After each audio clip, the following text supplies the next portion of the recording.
श्री कृष्ण। जय श्री कृष्ण।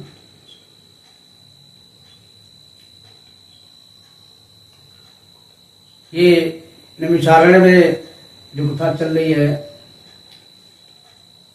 तो सौनक जी सूत जिस कहते हैं, अच्छा, जब नारद जी वेद व्यास जी से वार्ता करके वो चले गए, इसके बाद ये व्यास जी क्या किए, तब श्री सूत जी ने फिर कहना शुरू किया कि हे ऋषियों, इनका जहाँ ये सरस्वती नदी के तट पर इनका पावन आश्रम है, वो प्रातः काल स्नान करने के बाद से एकदम बैठ गए और अपने मन को एकाग्र करके भक्ति योग में तल्लीन हो गए। और जब वो ध्यान लगाते हैं तो भगवान की माया का भी ध्यान उनका हुआ। क्यों?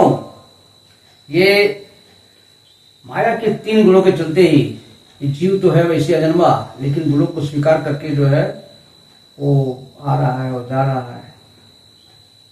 अब उनके मन में हुआ कि हम जो है उस साक्षात नारायण भगवान श्री कृष्ण की जो है कथा को लिखेंगे। क्यों? ये कथा ऐसी है, इसमें कहते हैं कि जस्या वै सूयमाराम कृष्ण परम पुरुषे भक्ति उपपद्ये पुंसा शोक मोह भय। ये कथा ऐसी है कि इस कथा को सुनने मात्र से कि जो है भगवान आर्य श्री कृष्ण का जो है दया कृपा हो जाता है और उसके मन में जो है भक्ति जो है बस जाती है। और जब भक्ति आ गई तो व्यक्ति का शोक मोह ये सब नष्ट हो जाता है। और इसके बाद ध्यान लगाए और ध्यान में भगवान श्री कृष्ण की सारी जो है उनकी स्मृति में आती गई। और ऐसा सुनने में आता है कि जो है ये लिखने वाला काम तो गणेश जी के थे ना, और गणेश जी कहे भाई हाँ हमारे स्पीड से आपको लिखना पड़ेगा, मैं बहुत जल्दी लिखूंगा। तो व्यास जी बोले थे भाई ठीक है, लेकिन आप हर श्लोक का अर्थ जो है समझ करके लिखिएगा। तो इसीलिए इस भागवत में कहीं कहीं जो है बहुत कठिन श्लोक आते हैं। अब कथा वो अपना शुरू किए, एक बार फिर उसका जो है दोहरा लिए। दोहराने के बाद उन्होंने जो है अपने पुत्र सुखदेव जी को इसका अध्ययन कराया। सुखदेव जी अच्छे से श्रीमद् भागवत का अध्ययन किए और फिर इसके बाद मतलब ये कथा प्रथम बार परीक्षित को तो सुनाई गई। तो अब सौनकाद ऋषियों ने जो है कहा कि भाई ये तो निधम निमित्त प्रायण है, ये समदर्शी हैं, तो इनको क्या सगुण रूप की जो है भक्ति से क्या था। तो ये बताए कि ये भगवान की कथा इतनी आकर्षक, भगवान का चरित्र इतना आकर्षक है कि सुखदेव जी भी जो मोहित हो गए और उन्होंने जो है इस कथा को जो है सुनाया। तो अब ये सूत जी बोले देखिए मैं अब बता रहा हूं कि सबसे पहले ये महाभारत का युद्ध जब समाप्त हो गया उसके बाद क्या क्या हुआ, क्योंकि इस महाभारत के युद्ध से ही जो है भगवान कृष्ण की राधे कृष्ण की कथाओं का जो है उदय होता है। तो अब युद्ध लगभग समाप्त हो चुका था। तो एक दिन रात को सोते समय अश्वत्थामा अपने स्वामी दुर्योधन का प्रिय कार्य करने के लिए वो आया और धीरे से द्रौपदी के 5 पुत्रों का सिर काट कर चला गया। ले तो गया कि हमारे स्वामी बहुत खुश होंगे, लेकिन ये जो है दुर्योधन को भी अच्छा नहीं लगा। अब जब ये बात जो है ज्ञात हुई अर्जुन को, अर्जुन बोले हे देवी तुम इसके लिए शोक मत करो, और मैं उस नराधम का सिर काट के लाऊंगा, और तब तक हम अभी हम लोगों की जो है क्रियाएं करते हैं, उसके उपरांत आप उसके सर पर तुम स्नान करना। और मैं जाता हूं, और कवच धारण किए, और भगवान श्री कृष्ण जो है साक्षी थे, गए, और एकदम अब अश्वत्थामा का लोग लगे पीछा करने। अब अश्वत्थामा देखा कि अर्जुन इतने तेजी से भगते आ रहे हैं, वो लगा भगने, लगा भगने, लगा भगने, लगा भगने, पूरी पृथ्वी पर इधर उधर। लेकिन अब क्या, उसके घोड़े जो है थक गए। अब घोड़े आगे जाने का नाम ही नहीं ले रहे हैं। तो अब क्या करे? अब उसने क्या किया कि जो है ब्रह्मास्त्र का जो संधान कर दिया। अश्वत्थामा को संधान करने की भी पता थी, लेकिन उसको फिर जो है समन करने का, लौटाने का उसको उपाय नहीं मानता। अब एकदम तेज ज्वाला बढ़ती हुई आ रही है अर्जुन की ओर। अर्जुन कह रहे, प्रभु मेरा तो प्राण संकट में है, प्रभु आप दीन दुखों की हेल्प करने वाले हैं, सहायता करने वाले प्रभु, और आप भी कुछ कर सकते हैं। कहे ठीक है। भगवान ने देखा, कहे अर्जुन ये देखो, अश्वत्थामा जो है अपने प्राण का संकट होने पर ये उसने ब्रह्मास्त्र का संसाधन कर दिया। उसको पता तो नहीं है, लेकिन तुम बहुत श्रेष्ठ धनुर्धर हो संसार में, इसलिए तुम ब्रह्मास्त्र चला करके ही जो है ब्रह्मास्त्र को काटो। अब अर्जुन ने मंत्र का ध्यान किया और भगवान श्री कृष्ण की परिक्रमा की। उसके बाद खुद ही जो है ब्रह्मास्त्र को चला दिया। अब बाणों से बेष्टित ये दोनों ब्रह्मास्त्र आपस में टकराते हैं, और इतना तीव्र प्रकाश हुआ, करोड़ सूर्य के समान। उसकी ज्वाला से सारे लोग जलने लगे, तड़पने लगे। क्या हो गया, कहां से इतना क्या?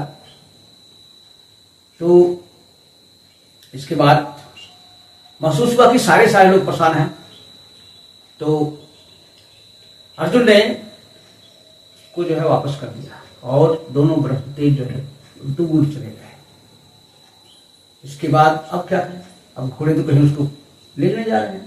अब झपट करके अर्जुन गए, उसको पकड़ लिए, और एकदम से जैसे जानवर को बांधा जाता है, उसको बांध करके घसीटते हुए लाए सिर पर। अब अभी भगवान कहे देखो बहुत से दुराचारी है, इसने जो है जो काम किया है वो बहुत सी गलत। क्योंकि शास्त्र में लिखा है, मत्तम प्रमत्तम उन्मत्तम सुप्तम स्त्रियम बालम च जड़म प्रपन्नम वृथम भीतम न रिपुम हंति धर्मविता। यानी जिसका दिमाग शरीर जो पागल हो, बालक को, स्त्री को, और जो रस से रहित हो गया हो, जो भयभीत हो गया हो, ऐसे लोगों को, जो धर्मवेत्ता पुरुष ऐसे लोगों की हत्या नहीं करते हैं, लेकिन इसने तो किया है, इसको मार डालिए। अब ये भगवान तो कह रहे थे कि अर्जुन के धर्म की परीक्षा के लिए, लेकिन अर्जुन तो थे बहुत ही महान विचारों वाले। नहीं, उनके मन में नहीं था। अब वो लोग पकड़ करके द्रौपदी के पास ले गए। द्रौपदी देखी, देखिए अश्वत्थामा का यह हाल। वो कितनी महान थी कि बधे हुए पशु के समान लाए हुए अश्वत्थामा को देख करके उसने जय समझा, और उनका द्रौपदी कही नहीं, आप इन्हें छोड़ दीजिए, आप इनकी हत्या नहीं कर सकते। आप ये समझ लीजिए या आप इन्हीं के पिता के ज्ञान दान से इतने बड़े धनुर्धर आप बन पाए, आपका पूरे विश्व में नाम हुआ। तो आप यही समझ लीजिए कि आपके वही गुरुजी इस बालक के रूप में, अश्वत्थामा के रूप में आपके सामने खड़े हैं, तो क्या आप उनकी हत्या कर देंगे? अरे जिन गुरु के खानदान की पूजा करनी चाहिए। अब ये विधि का विधान ही मान लिया जाए, लेकिन हम इनकी हत्या नहीं कर सकते। और वहां पर जितने सारे लोग थे, नकुल सहदेव और सारे लोगों ने जो है द्रौपदी की बात का अनुमोदन किया कि बहुत ही धर्मयुक्त बात कर रहे हैं। लेकिन भीम जी को ये नहीं स्वीकार हुआ, कहना ही नहीं, बहुत इसने पाप किया है। अरे ये जो किया काम, न तो इससे इसके स्वामी को सुख हुआ, न तो किसको सुख हुआ, ये तो बेवजह इन छोटे छोटे बच्चों को जो है मार दिया है। तो पुनः जो है भगवान अर्जुन कहते देखिए, अब तूने तो प्रतिज्ञा भी तो किया था ऐसा करने के लिए देवी से, अब हमको जो प्रिय हो, जो भीम को जो प्रिय हो, ऐसा कुछ काम किया जाए तो भगवान की भावना को अर्जुन समझ गए। अब अश्वत्थामा के मस्तक में जो है मणि थी, तो हुआ इसकी वो समझ दिया जाए। अब अर्जुन अपना तलवार निकाले और उसके केश सहित उस मणि को निकाल लिए। वो तो बालकों की हत्या करने का से पहले ही से वो निस्तेज हो गया था। अब मणि भी चली गई, सिर लटका लिया। और शास्त्रों में कहा भी है कि ब्राह्मण नराधमों के लिए सिर को मोड़ लेना, उनके धन को छीन लेना, उनको देश से निकाल देना, यही 3 उपाय है और उनके लिए कोई मतलब हत्या करने का उपाय नहीं है। और इसके बाद से वो लोग ला करके उसको तिरस्कार पूर्वक बाहर निकाल दिए। वो चला गया, लेकिन अश्वत्थामा के मन के अंदर बहुत बड़ी प्रतिशोध की ज्वाला चल रही थी। गया, उसके बाद फिर अभी भगवान जाने की तैयारी कर रहे थे, रथ में बैठने वाले थे, और तभी वो चला दिया।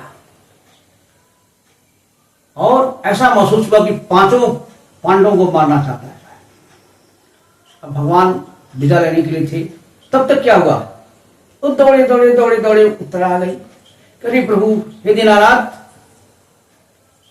हमें बचाइए, हमें बचाइए, हमारी ओर ये तीव्र जल जलता हुआ बाण मेरे गर्भ को नष्ट कर देगा। प्रभु, जिस तरह से भी जो है मेरी जान चली जाए तो कोई परवाह नहीं है, लेकिन इस शिशु को बचाइए। भगवान समझ गए ये सारा फिर कर दिया उसने। अब भगवान भक्तों के रक्षक चक्र सुदर्शन से अपने उस 5 बाणों को खत्म किए और अपनी माया के द्वारा उस पुत्र के घर को वेष्टित कर दिया और बहुत ही संक्षिप्त रूप बना करके भगवान परीक्षित के घर की रक्षा की है। अब इसके बाद कुंती आई, सुभद्रा भी थी और गांधारी भी थी। सारे लोग भगवान कृष्ण का बहुत ही वंदन किए। कुंती बोली कि आप जगत को बनाने वाले नियंता हैं, आपने मेरे ऊपर कितना कितना किया कि पग पग पर आपने हमको बचाया है। जहां जहां हुआ आपने हमको बचाया। इस पर एक हमारे मन में हुआ कि उनकी वंदना को मैं अपने वर्णन कहूं। क्या बोली कुंती, हे मुरली वाले बोहन विनती करूं तुम्हारी, हे मुरली वाले बोहन विनती करूं तुम्हारी। तुम ही हो मुक्ति दाता, तुम ही हो मुक्ति दाता, तुम ही हो मुक्ति दाता, तुम ही हो मुक्ति दाता, दुनिया सभी भिखारी। हे मुरली वाले मोहन विनती करूं तुम्हारी। विष भोज से सुतों को तूने ही था बचाया, विष भोज से सुतों को तूने ही था बचाया, कृष्णा का चीर बनकर दुशासन को थकाया। तुम दौड़े दौड़े आए, तुम दौड़े दौड़े आए, जब नाम वो पुकारी, तुम ही हो मुक्तिदाता, दुनिया सभी भिखारी। ओ शकुनी के द्यूत छल से सब राज्य था गंवाया। क्या शकुनी ने बहुत छल किया था। शकुनी के द्यूत छल से सब राज्य था गंवाया, 13 बरस का भीषण वनवास भी था पाया। लक्षागृह की ज्वाला से, लक्षागृह की ज्वाला से रक्षा किए मुरारी, तुम ही हो मुक्तिदाता, दुनिया सभी भिखार। और बाद में कुंती ने क्या कहा, विविधः संतुना शाश्वत अत्र तत्व जगत गुरु भवतो दर्शनम यस्यात् पुनः भवतम दर्शनम। हे भगवान, मेरे जीवन में पग पग पर विपत्ति आए, और जब विपत्ति आएगी ना तो विपत्ति में आप दर्शन देंगे, और आपका जब दर्शन होने के बाद से जीव को इस संसार में आना जाना नहीं पड़ता है। इस पर क्या बोली वो, जीवन में हर कदम पर मैं दुख ही चाहती हूँ, जीवन में हर कदम पर मैं दुख ही चाहती हूँ, अद दुख के उन क्षणों में तेरा दर्श चाहती हूँ, दुख के उन क्षणों में तेरा दर्श चाहती। और पाकर अमोघ दर्शन, पाकर अमोघ दर्शन, भवतर गए संसारी, तुम ही हो मुक्तिदाता, दुनिया सभी भिखारी। और इसकी बात कही कि आपकी माया से मैं तो कितने मोहित था। हमको तो वो दृश्य याद आता है, एक बार आपने दूध की मटकी को फोड़ दिया, अब एकदम यशोदा मैया खींच गई, अब आई आपको रस्सी से बांधने के लिए। अब उस समय आप कितने भयभीत हो गए। जिस नियंता से भय भी भय खाता है, और वो माता के भय से जो है मैं तो मोह में। प्रभु आपने क्या क्या नहीं किया हमारे लिए पग पग पर, इसलिए आप अभी थोड़ा सा बच जाइए। भगवान वो बात को सुनकर के मुस्कुराए कि अच्छा ठीक है, रथ से उतरा है। इसके बाद से अन्य लोगों से तो विदा लिए, लेकिन फिर आ गए महाराज युधिष्ठिर जी। युधिष्ठिर जी के मन में बहुत ही ग्लानि था, इतनी ग्लानि थी कि मेरे ये शरीर जो है, जो कुत्तों का भोजन है, मैंने कितनी सारी अच्छी सेना का वध कराया, मुझे बालकों का, ब्राह्मणों का, स्त्रियों का जो है दोष लगा है। मैं अगर करोड़ों वर्षों तक मैं इसको लगता है कि मैं इस दोष से मुक्त नहीं हो पा रहा हूँ। तो भगवान कृष्ण ने, व्यास जी ने, उद्धव जी ने सबको समझाने का प्रयास किया, लेकिन इनके मन में जो है वो एक इतना पश्चाताप कर रहे थे। ऋषि के मन में हुआ कि क्या कीचड़ से गंदा पानी साफ कर सकते हैं? मदिरा से, मदिरा का जो गंदापन है उसको धोया सकता है? नहीं। एक जो मैं हिंसा बहुल यज्ञ करता हूं तो उससे एक भी प्राणी की हिंसा का पश्चाताप नहीं कर सकता है। और इस प्रकार बहुत ही युधिष्ठिर दुखे हुए, और इसके बाद जाकर के लोग गंगा जी के तट पर भगवान कृष्ण के साथ ये अपने पूर्वजों को, जो भी जो है लोग मर गए थे, पितरों को जलांजलि दिए। बहुत सारा जो है विलाप हुआ। इसके बाद पुनः आगे की कथा अगले अध्याय में। जय श्री कृष्ण। चैनल को सब्सक्राइब करिए, लाइक करिए। जय।